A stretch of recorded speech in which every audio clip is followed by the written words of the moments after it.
welcome. It's Yergz jumping in today with a special edition.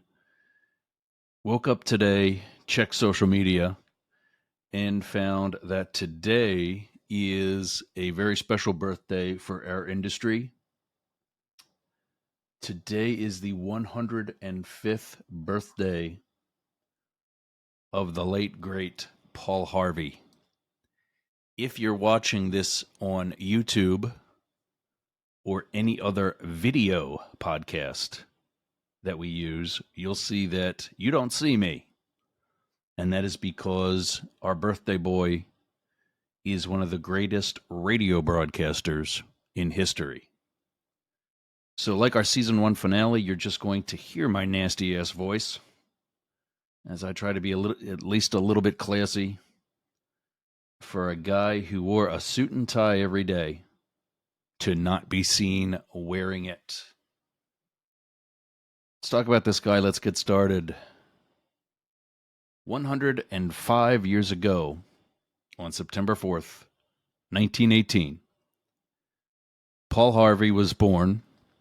Paul Harvey Arendt, his actual last name, in Tulsa, Oklahoma.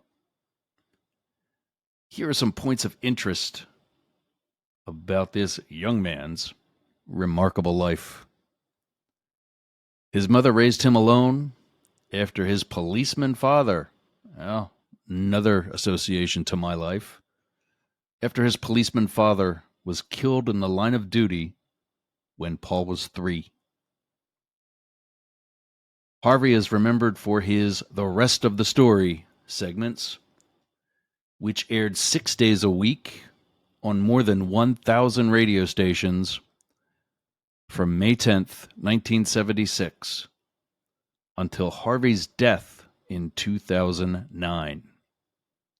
About his refusal to retire, he said in 2002, "I've got an old country boy's philosophy.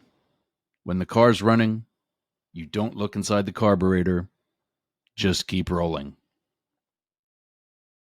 He asked his wife, Lynn Angel Cooper, to marry him on their first date.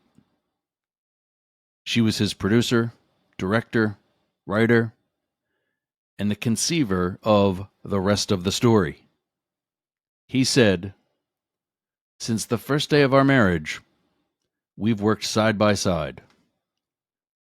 We are so used to it, and I think that if we had not worked so closely, the marriage would not have survived. There has never been the opportunity for neglect." That's part of it. Let's take a commercial break, and when we come back, you'll hear the rest of the story.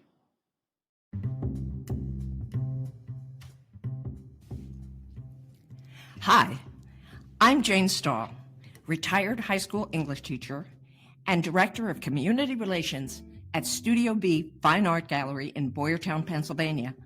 And this is the Be Inspired podcast. My guest and I hope that in the few minutes you spend with us, you'll be surprised and delighted to meet someone new, become aware of projects going on in your neighborhood, and maybe entertain a new way to look at the world. Look, we all need to keep our spirits up in these challenging times, and I can't think of a better way to lift up our spirits than to meet interesting, passionate folks and learn about what they're doing to make life better for all of us. And so, join me now for the Be Inspired podcast.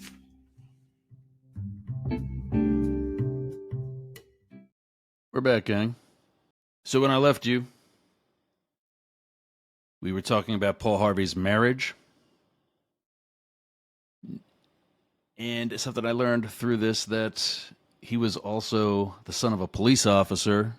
Of course, I had a 21-year federal law enforcement career, 25 overall. But something else that I found very similar is that sometimes my topics are a little broad. His topics were as varied as his interests.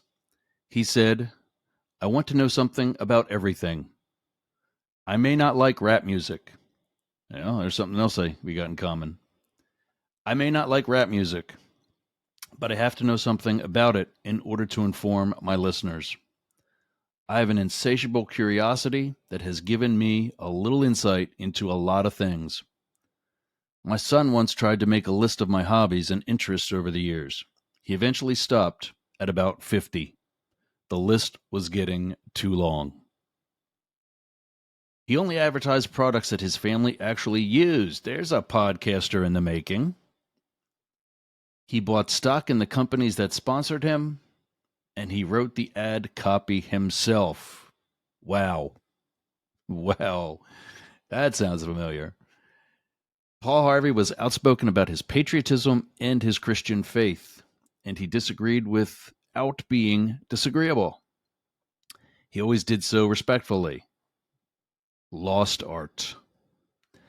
About Vietnam, on the air on May 1st, 1970, he said, "Mr. President, I love you, but you're wrong." He is credited with coining the terms Reaganomics, guesstimate, and skyjacker. Paul Harvey was named American of the Year, Father of the Year, Salesman of the Year, Commentator of the Year, Person of the Year, elected into the Radio Hall of Fame, the Mole Hall of Fame, and Oklahoma Hall of Fame. Listed in a Gallup poll of America's most admired men, and received 11 Freedom Foundation awards, the Horatio Alger Award, the Presidential Medal of Freedom, and an honorary degree from Washington University in St. Louis. Paul Harvey died on February 28, 2009 in Phoenix, Arizona. He was 90 years old. That was also the month of his last episode. As he would say, and now you know the rest of the story. I'm Yergz. You've been up the middle. As Paul would also say, good day.